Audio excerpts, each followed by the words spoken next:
So, welcome back to What Goes on Tour Stays on Tour and episode 3. Episode 3 in this series of me revealing some of the stories and the funny giggles from the past is entitled Sticky Face. So, when you say sticky face, it conjures up a whole host of images and memories, but they're worse than what you can imagine. Let me share this story. Back in the early 2000s, it was my sincere pleasure to be the best man, or the joint best man, for a great friend of mine. Now, to save his anonymity, we'll just call him Fish. That way there's no confusion that it is not him. So, I was asked to be the best man, along with a friend of mine, and from episode 1, JB, we were joint best men at Fish's impending wedding. And of course, before we get to the wedding, we have to have the stag do. Now, the stag do has to be something legendary. Fish was a fantastic gentleman, an ex-RAF chap. Met him in college, and we had some amazing adventures, but none more so than this one on his stag do.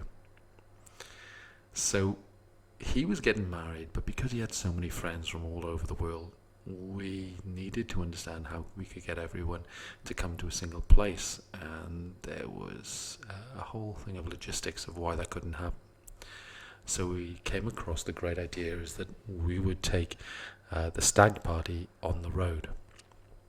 So with this idea formulated, we formed the epic tour of 13 Strong. We took a minibus. We hired that out, and we were going to go through 3 locations. The first location was in Cheltenham, the second was in Plymouth, and the third was in Weston-super-Mare. Now, Weston-super-Mare holds a very dear place in my heart for a whole host of reasons, notwithstanding it was the site of my stag do on my when I got married, but that's for another story for sure. So, armed 13 strong in the minibus, we decided that we'd go to Cheltenham, Plymouth, and then back to Weston-super-Mare to cap it all off.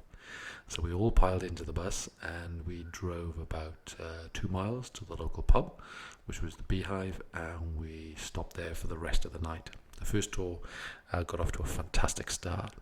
Now, the 13 of us in the bus, plus 20 or so friends from Cheltenham, we sat in the Beehive pub and we sang and we laughed and we giggled, and there was a lot of drinking and cavorting and stories to be told.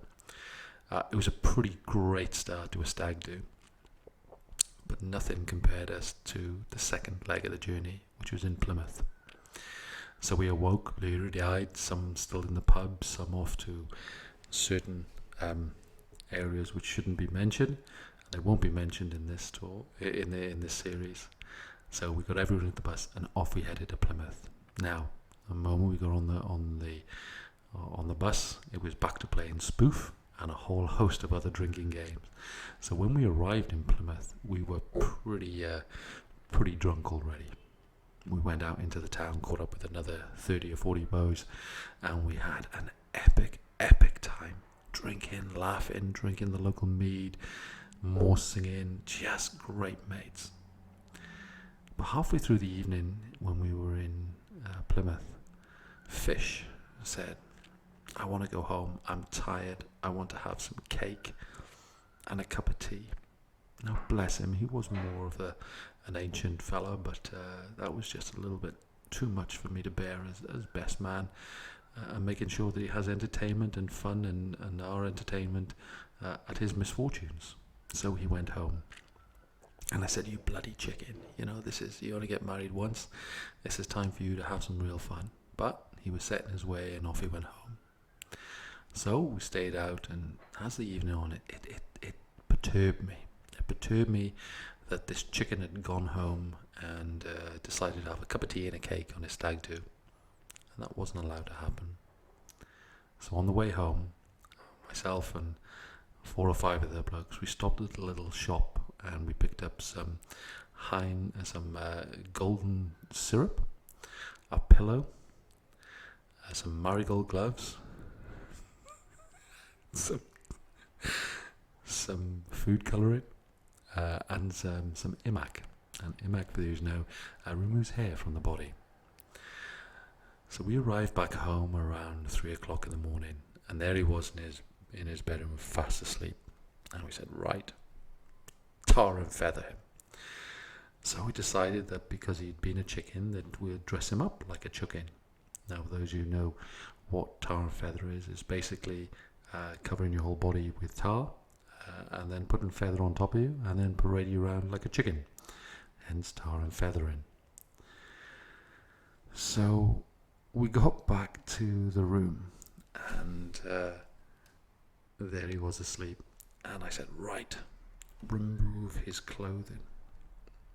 He was still semi-conscious, asleep, and because we were there with some big lads, the clothes were sadly removed. We then smeared his body with imac. Nothing from the neck up, because we still got to get married. But everything from the neck down was smeared in imac.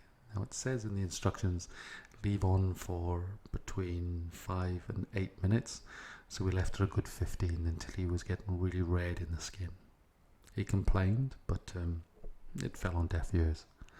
So after we'd washed him down, he was as bald as the day he was born, apart from his head, which was quite funny, but we were just getting started.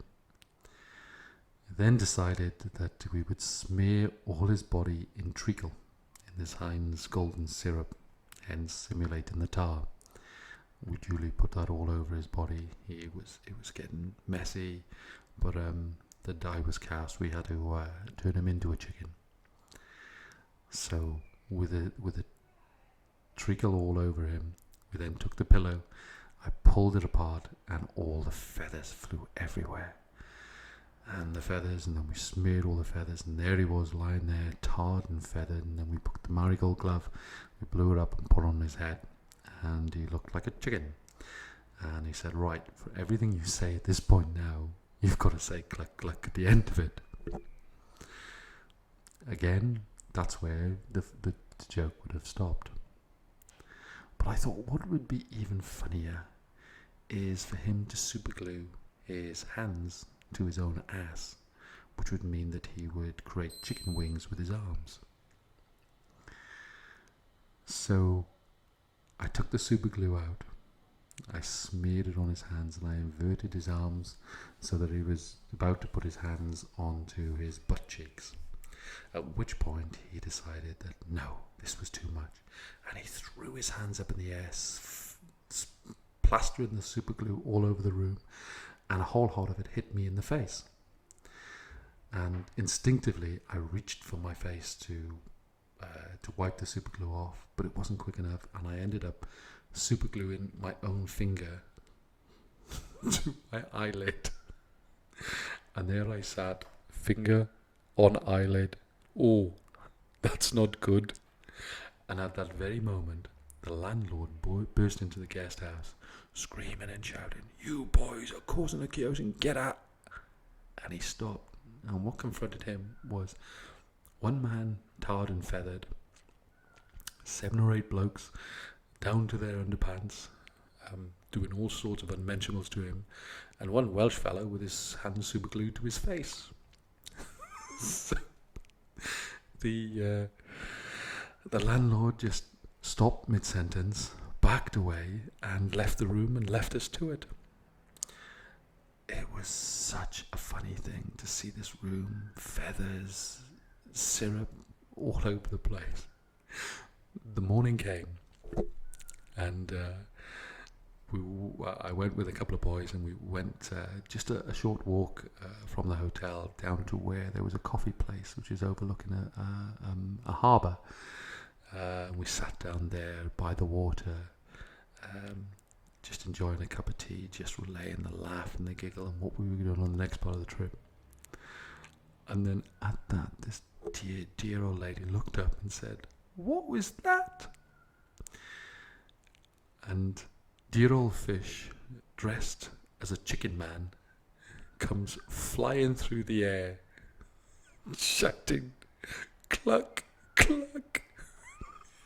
and landed in the water next to us to a ruptures of splash, leaving treacle and feather floating away into the harbour of Plymouth.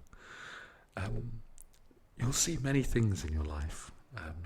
Seeing a giant clucking chicken flying through the air on a stag do is one of those ones which is pretty up there as a good memory. So, moral of the story, if you're going to have a stag do, make sure that you can see it through from start to finish. Don't chicken out, because bad things happen. Second rule of a stag do: super glue should never be taken on the stag do's. It's not needed, it's unnecessary, and it can only end in in sticky faces. Thanks very much. This was What Goes on Tour Stays on Tour, episode 3, The Sticky Face. Thanks for listening. I hope you enjoy it. Look out for more great episodes coming up soon.